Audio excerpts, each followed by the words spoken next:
खबर आई है कि चीनी सरहद पर भारत और चीन के सैनिकों में झड़प हुई है, कुछ घायल भी हुए हैं। बहुत ही दुर्भाग्यपूर्ण खबर है, क्योंकि दो उभरती हुई महाशक्तियां, इन दोनों के बीच टकराहट तो नहीं होनी चाहिए। व्यापारिक प्रतिद्वंदिता है वो अलग है, पर इनमें युद्ध होना निश्चित रूप से विनाश का कारण होगा, और ऐसा होगा नहीं, ये भी मालूम है। यदि हम चीन के संबंधों को ध्यान दें तो हम देखेंगे प्राचीन काल में हुएनसांग, फाइहान जैसे चीनी यात्री आए, परंतु भारत को सोने की चिड़िया उन्होंने नहीं कहा। क्यों?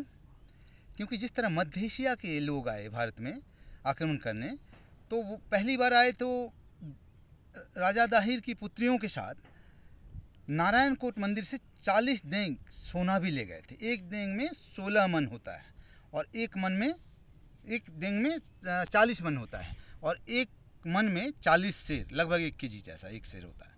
तो आप समझ ले कितने बड़े पैमाने पर पहली ही बार सोना चला गया यहाँ से।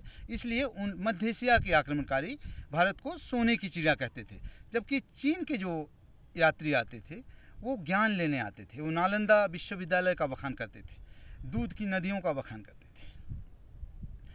यानी प्राचीन काल में भारत चीन के संबंध अच्छे थे, और दुनिया में यही 2 देश ऐसे हैं जिनकी प्राचीन संस्कृतियां अभी तक जीवंत हैं। यूनान वगैरह में बीच में रुकावट आ गया, पर भारत और चीन में एकदम जीवंत संस्कृति है। इसलिए दोनों में टकराहट होने की संभावना नहीं होनी चाहिए थी। हम लोग चीन के धर्मगुरु भी हैं, वहाँ बौद्धिस्ट बहुत हैं, पर आज़ादी के बाद भारत चीन के संबंध अच्छे नहीं रहे।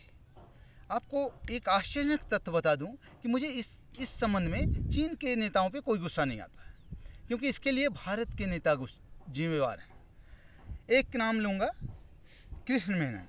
आज़ादी के बाद जो संबंध खराब हुए, इसमें मैं उनको एक जिम्मेवार मानता हूँ। और एक दूसरा नाम है जो अगर ले लूँगा तो विवाद खड़ा होगा, इसलिए बेहतर होगा कुछ पुस्तकों का नाम बता रहा हूँ, वो पढ़ेंगे तो आप जान जाएंगे कि जो सबसे बड़ा जिम्मेवार व्यक्ति जिसके कारण भारत चीन के संबंध खराब हुए, भारत को पराजय का मुंह देखना पड़ा, भारत को कमज़ोर होना पड़ा।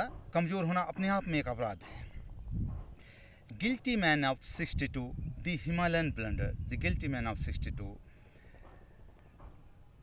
द अनटोल्ड स्टोरी, ये कुछ ऐसे पुस्तक हैं जो भारत के सैनिकों ने लिखे थे 1962 में। अगर आप इन्हें पढ़ेंगे तो पता चलेगा कि भारत वास्तव में अपराधी कौन है इस मामले में। कुछ और ऐतिहासिक तथ्य, लगभग 4000 किलोमीटर,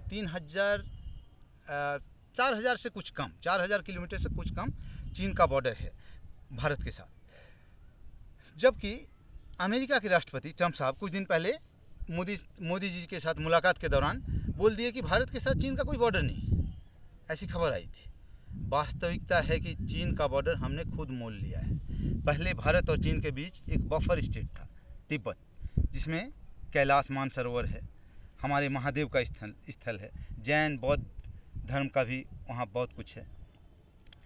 तो जब तिब्बत पे चीन का कब्जा हुआ, उस समय हमारी जो भी नीति थी, अभी इस पर विस्तार से चर्चा नहीं करेंगे, लेकिन उसके बाद हमारा बहुत बड़ा बॉर्डर बन गया चीन के साथ। यानी ट्रंप साहब शायद बहुत गलत भी नहीं बोल रहे थे। दूसरी बात, देखा जाता है जब भी भारतीय सेना उत्तर और पश्चिमी क्षेत्र में सीमा पर दबाव देती है, तत्काल पूर्व और उत्तर में चीन दबाव क्रिएट करता है। यानी इसका कुछ तालमेल है, आप समझ रहे होंगे। पर